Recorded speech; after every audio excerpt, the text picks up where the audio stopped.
আল্লাহ রহমান নামের উসিলায়, আল্লাহ রহিম নামের উসিলায় কত কোটি বান্দা বান্দীকে মাফ কইরা আল্লাহ পাক রব্বুল আলামিন ওই দরজার সামনে, ওই দরজা দিয়ে ঢুকাইলে ওই দরজার সামনে যা আমার ভিড় লাগা যায়।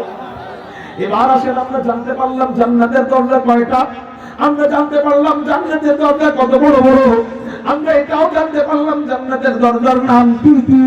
এখন আমরা জানবো জান্নাতের দরজা দিয়ে কারা কারা প্রবেশ করবে, কোন দরজা দিয়ে কারা প্রবেশ করবে। বলে 8 গুণে গুণান্বিত মুমিনকে আল্লাহ 8 দরজা দিয়ে জান্নাতে প্রবেশ করাবেন।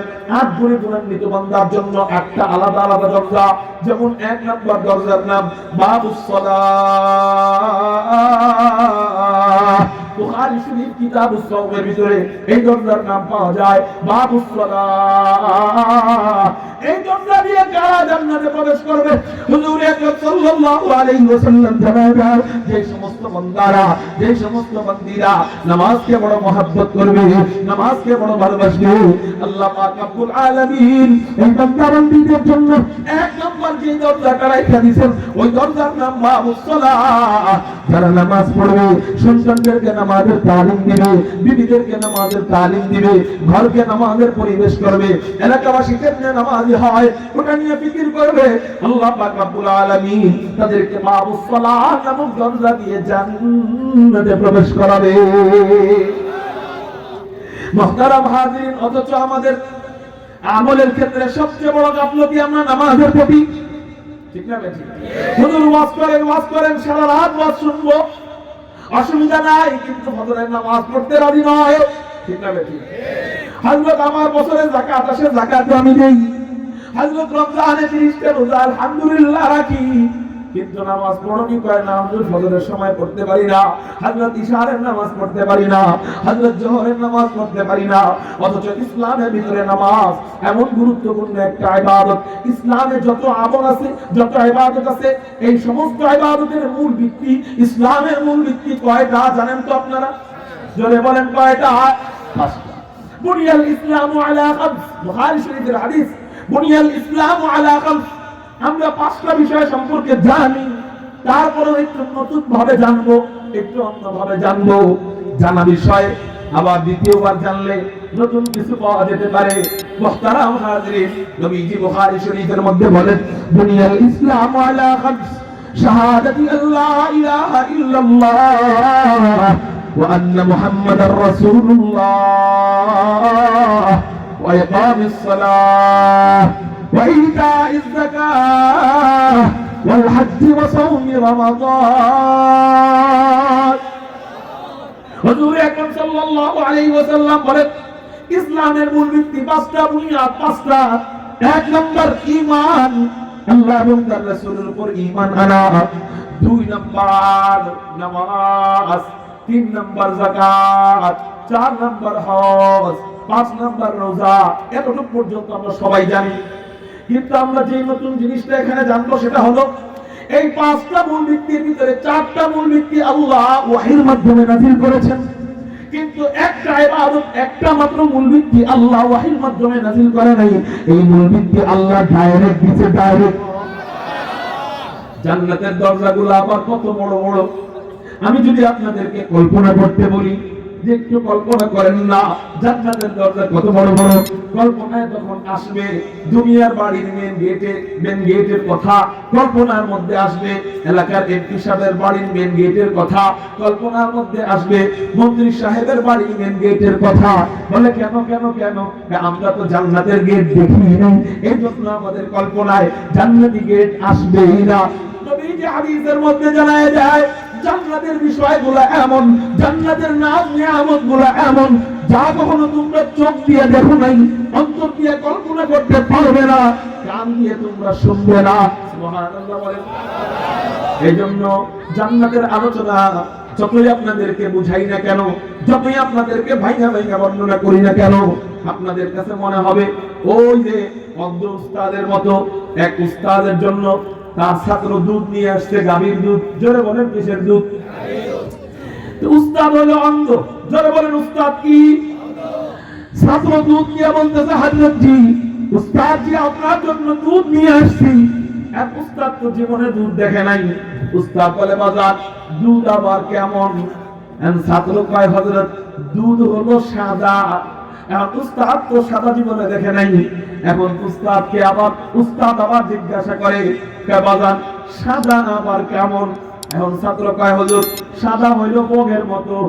কিসের মতো? বগের মতো। এখন উস্তাদ তো অন্ধ মানুষ তো বগ জীবনে দেখে নাই।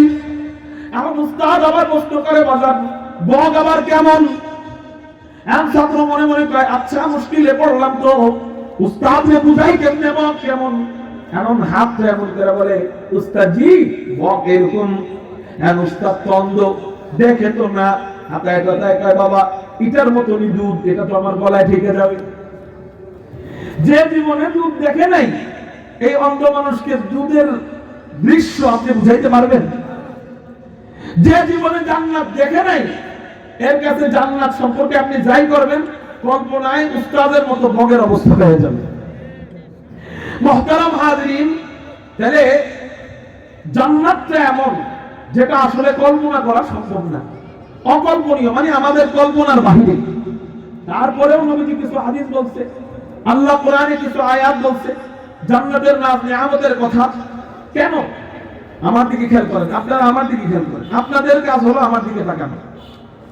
মুহতারাম হাজিরিন, তারপরও নবীজি কিছু আয়াত, নবীজি কিছু হাদিস বলছে। নবীজি বলতেছে জান্নাত কল্পনা করা সম্ভব, তারপরে আবার হাদিস বলতেছে কেন? সম্ভবই না যেহেতু কল্পনা করা, তাহলে আবার হাদিস বলেন কেন? বলছে এই জন্য যে কোন বান্দা যদি জান্নাত পাইতে চায় তার জন্য এই হাদিসগুলো সহায়ক হবে। কি হবে? সহায়ক হবে। কিন্তু আসল জান্নাত, আসল সৌন্দর্য আমরা দেখবো কোথায়? আচ্ছা আপনাদেরকে আমি একটা অনুরোধ করি, এটা একটা মাহফিল তো, তাই না? এখানে মেহমান আসবে যাবে, আপনারা যদি একজন একজন করে গণনা শুরু করেন কে আসলো আর কে গেল, তাহলে আমি বয়ান করে কোনো স্বাদ পাবো? আপনারা মজার রুহানিয়াত পাবেন? বয়ানের কোনো মজা পাবেন? এজন্য আপনারা আমাকে একটা ওয়াদা দেন, আমরা 1 মিনিটের জন্য, 1 মুহূর্তের জন্য অনর্থক চোখ অন্যদিকে নিব না। রাজি আছেন কারা? আল্লাহু আকবার বলে রাজি আছেন ইনশাআল্লাহ? জান্নাতের আলোচনা যে যত মনোযোগ দিয়ে শুনবে আল্লাহ তাকে জান্নাতের জন্য তত বেশি কবুল করে নেবে। তো বলতেছিলাম নবীজি বলতেছে যে জান্নাত কল্পনা করা সম্ভব না, আবার হাদিস বললেন কেন? বলে কল্পনা করা সম্ভব না, তারপরেও কল্পনা করানোর জন্য কিছু হাদিস বলছে। এই জন্য যে যদি কোনো বান্দা জান্নাতে যাইতে চায় তাদের জন্য এই হাদিসগুলো সহায়ক হবে। সুবহানাল্লাহ। এরপরে এই হাদিসে আমি যা কল্পনা করব জান্নাতে যায় দেখবো এই হাদিস আসলে কি একেবারে কম নবীজি বলছে, এর থেকে কত কোটি গুণ বেশি সুন্দর আল্লাহ জান্নাতে রাখছে, একমাত্র জান্নাতে যায় বুঝে যাবে। সুবহানাল্লাহ বলে। এবার আসেন, তো বলতেছিলাম জান্নাতের দরজার কথা। আমার দিকে তাকান, আমার দিকে। জান্নাতের দরজার কথা, কিসের কথা? এটা বললে আপনাদের কাছে একটু অকল্পনীয় মনে হবে, কিন্তু এটার চেয়েও আরো বড় জান্নাতের দরজা। আমি যেটা এখন বলবো এর চেয়েও বড়। নবীজি হাদিসের মধ্যে বলেন জান্নাতের দরজা কত বড়।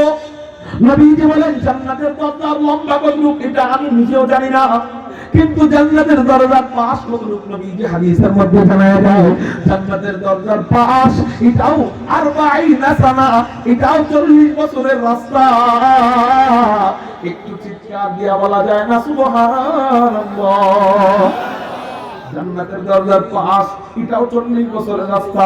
হযরত এই 40 বছর যে করতেছেন, 40 বছর কত দূরত্বের পথ আপনাদেরকে যদি আমি একটু বুঝাই, 40 বছর কত দূরত্বের পথ। আমাদের গোলাকার পৃথিবীটা দুনিয়াবি হিসাবে বুঝাই, আমাদের গোলাকার পৃথিবীটা 51 কোটি 10 লক্ষ বর্গ কিলোমিটার। এই পৃথিবীর এক প্রান্তে বাংলাদেশ, আরেক প্রান্তে আমেরিকা।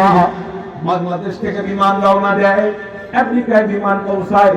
পুরো পৃথিবী ভ্রমণ করতে বিমানের সময় লাগে মাত্র 24 ঘন্টা। জোরে বলেন কয় ঘন্টা? বুঝলেন? পুরো বিশ্ব নয়, পুরো পৃথিবী।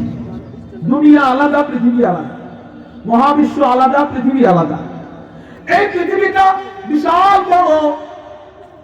পৃথিবীর মানচিত্রের মধ্যে আমাদের বাংলাদেশটা এই আঙ্গুলের এক পরের চেয়েও ছোট দেখা যায়, ঠিক না বেশি? আল্লাহু আকবার। এই পুরো পৃথিবীটা কত বড়, এই পৃথিবীটা ভ্রমণ করতে বিমানের সময় লাগে মাত্র 24 ঘন্টা। এবার আপনি বুঝে থাকলে বলেন, 24 ঘন্টায় এক পৃথিবী, 24 ঘন্টায় দুই পৃথিবী, 24 ঘন্টায় তিন পৃথিবী। এবার আসেন, 40 বছর দূরত্বের হলো জান্নাতের এক একটা দরজা। এই 40 বছরের মধ্যে কয়টা 24 ঘন্টা আছে? 40 বছরের ভিতরে সম্ভবত 14,624 ঘন্টা আছে। কত বলেন?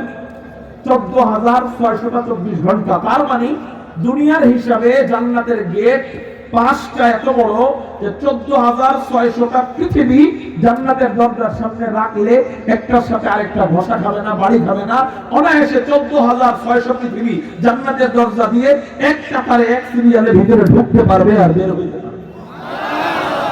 আমি যে হিসাবটা দিলাম এই হিসাবটা ঠিক না বেঠিক? সবাই বলেন বেঠিক।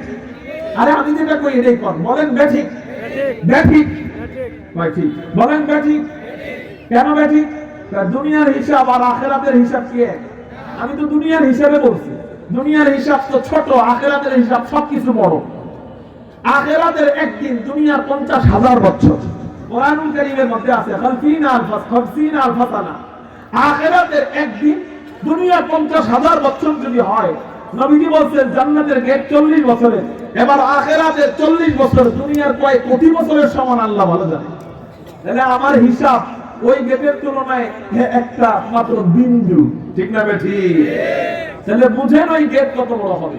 আশ্চর্যের ব্যাপার হলো, নবীজি এক হাদিসের মধ্যে বলেন যে জান্নাতীরা জান্নাতে ঢোকার সময় এত বড় বড় দরজা, যেই দরজা দিয়ে হাজার হাজার লক্ষ লক্ষ পৃথিবী ভিতরে ঢুকবে আর বের হবে, এই দরজা দিয়েও নাকি এত পরিমাণ জান্নাতি আল্লাহ ভিতরে ঢুকাইবেন যে ওই দরজার সামনে জাম লেগে যাবে, ভিড় লেগে যাবে। আল্লাহ রহমান নামের উসিলায়, আল্লাহ রহিম নামের উসিলায় কত কোটি বান্দা বান্দীকে মাফ কইরা আল্লাহ পাক রব্বুল আলামিন ওই দরজার সামনে, ওই দরজা দিয়ে ঢুকাইলে ওই দরজার সামনে যা আমার ভিড় লেগে যায়। এবার আসেন, আমরা জানতে পারলাম জান্নাতের দরজা কয়টা। আমরা জানতে পারলাম জান্নাতের দরজা কত বড় বড়। আমরা এটাও জানতে পারলাম জান্নাতের দরজার নাম কি কি।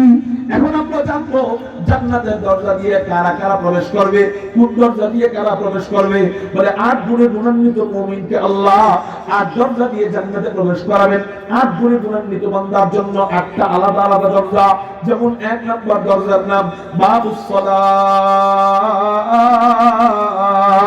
বুখারী শরীফ কিতাবুস সাওমের ভিতরে এই দরজার নাম পাওয়া যায় বাবুস সালাহ। এই দরজা দিয়ে কারা জান্নাতে প্রবেশ করবে? হুজুর আকরাম সাল্লাল্লাহু আলাইহি ওয়াসাল্লাম জানান, যে সমস্ত বান্দারা, যে সমস্ত বান্দীরা নামাজকে বড় মহব্বত করবে, নামাজকে বড় ভালোবাসবে, আল্লাহ পাক রব্বুল আলামিন এই বান্দা বান্দীদের জন্য 1 নম্বর যে দরজাটা রাখা দিয়েছেন ওই দরজার নাম বাবুস সালাহ। যারা নামাজ পড়বে, সন্তানদেরকে নামাজের তালিম দিবে, বিবিদেরকে নামাজের তালিম দিবে, ঘরকে নামাজের পরিবেশ করবে, এলাকাবাসী কেমনে নামাজি হয় ওটা নিয়ে ফিকির করবে, আল্লাহ পাক রব্বুল আলামিন তাদেরকে বাবুস সালাহ নামক দরজা দিয়ে জান্নাতে প্রবেশ করাবে। মুহতারাম হাজিরিন, অথচ আমাদের আমলের ক্ষেত্রে সবচেয়ে বড় গাফলতি আমরা নামাজের প্রতি, ঠিক না বেঠিক? হুজুর ওয়াজ করেন সারা রাত ওয়াজ শুনবো, অসুবিধা নাই, কিন্তু ফজরের নামাজ পড়তে রাজি নয়, ঠিক না বেঠিক? হযরত আমার বছরে যাকাত আসে, যাকাত আমি দেই। হযরত রমজানে 30টা রোজা আলহামদুলিল্লাহ রাখি, কিন্তু নামাজ পড়নি কয় না হুজুর ফজরের সময় পড়তে পারি না, হযরত ইশারের নামাজ পড়তে পারি না, হযরত জোহরের নামাজ পড়তে পারি না। অথচ ইসলামের ভিতরে নামাজ এমন গুরুত্বপূর্ণ একটা ইবাদত। ইসলামে যত আমল আছে, যত ইবাদত আছে, এই সমস্ত ইবাদতের মূল ভিত্তি, ইসলামের মূল ভিত্তি কয়টা জানেন তো আপনারা? জোরে বলেন কয়টা? 5টা। বুনিয়াল ইসলামু আলা খামস, বুখারী শরীফের হাদিস, বুনিয়াল ইসলামু আলা খামস। আমরা 5টা বিষয় সম্পর্কে জানি, তারপরেও একটু নতুন ভাবে জানবো, একটু অন্যভাবে জানবো। জানা বিষয় আবার দ্বিতীয়বার জানলে নতুন কিছু পাওয়া যেতে পারে। মুহতারাম হাজিরিন, নবীজি বুখারী শরীফের মধ্যে বলেন বুনিয়াল ইসলামু আলা খামস, শাহাদাতি আল্লা ইলাহা ইল্লাল্লাহ ওয়া আন্না মুহাম্মাদার রাসূলুল্লাহ ওয়া ইকামিস সালাহ وإيتاء الزكاة والحج وصوم رمضان হুজুর আকরাম সাল্লাল্লাহু আলাইহি ওয়াসাল্লাম বলেন ইসলামের মূল ভিত্তি পাঁচটা, বুনিয়াদ পাঁচটা। এক নম্বর ঈমান, আল্লাহ এবং তার রাসূলের উপর ঈমান আনা। দুই নম্বর নামাজ, তিন নম্বর যাকাত, চার নম্বর হজ, পাঁচ নম্বর রোজা। এতটুকু পর্যন্ত আমরা সবাই জানি, কিন্তু আমরা যে নতুন জিনিসটা এখানে জানবো সেটা হলো এই পাঁচটা মূল ভিত্তির ভিতরে চারটা মূল ভিত্তি আল্লাহ ওহীর মাধ্যমে নাযিল করেছেন, কিন্তু একটা ইবাদত, একটা মাত্র মূল ভিত্তি আল্লাহ ওহীর মাধ্যমে নাযিল করে নাই। এই মূল ভিত্তি আল্লাহ ডাইরেক্ট দিয়েছে, ডাইরেক্ট। সুবহানাল্লাহ বলেন। যেমন ঈমান, ঈমান আল্লাহ ডাইরেক্ট দেন নাই, ওহীর মাধ্যমে নাযিল করেছেন। কুরআনুল কারীমের আয়াত, আমিনু কামা আমানান নাস ইন্নাল্লাযীনা আমানু ওয়া আমিলুস সালিহাতি কানাত লাহুম জান্নাতুল ফিরদাউসি নুজুলা আল্লাযীনা আমানু ওয়া আমিলুস সালিহাত ওয়া লা তাহিনু ওয়া লা তাহজানু ওয়া আনতুমুল আ'লাউনা ইন কুনতুম মুমিনিন। এই যে ঈমানের আয়াতগুলা, এগুলা আল্লাহ ডাইরেক্ট দেন নাই, ওহীর মাধ্যমে পাঠাইছেন, জিবরাইলের মাধ্যমে পাঠাইছেন। দুই নম্বর নামাজ, নামাজের কথা একটু পরে বলতেছি। তিন নম্বর যাকাত, যাকাতও আল্লাহ ডাইরেক্ট দেন নাই, জিবরাইলের মাধ্যমে পাঠাইছেন। ওয়া আতুজ যাকাত। চার নম্বর হজ, হজও আল্লাহ ডাইরেক্ট দেন নাই, ওহীর মাধ্যমে পাঠাইছেন। ওয়ালিল্লাহি আলান নাসি হিজ্জুল বাইতি মান ইসতাতা ইলাইহি সাবিলা। আল্লাহ হজ ওহীর মাধ্যমে পাঠাইছেন। পাঁচ নম্বর রোজা, রোজাও আল্লাহ ওহীর মাধ্যমে পাঠাইছেন। কুতিবা আলাইকুমুস সিয়াম কামা কুতিবা আলাল্লাযীনা মিন ক্বাবলিকুম লাআল্লাকুম তাত্তাকুন। রোজাও আল্লাহ ওহীর মাধ্যমে নাযিল করেছেন। তাহলে পাঁচটার ভিতরে চারটা আল্লাহ শুধু ওহীর মাধ্যমে নাযিল করেছেন, কিন্তু একটা মাত্র ইবাদত আছে, যে ইবাদত আল্লাহ শুধু ওহীর মাধ্যমে নাযিল করে খেলতে হয় নাই, যে ইবাদতটা আল্লাহ ডাইরেক্ট নবীজিকে দিয়ে দিয়েছে, সেই একটা মাত্র ইবাদতের নাম হলো নামাজ।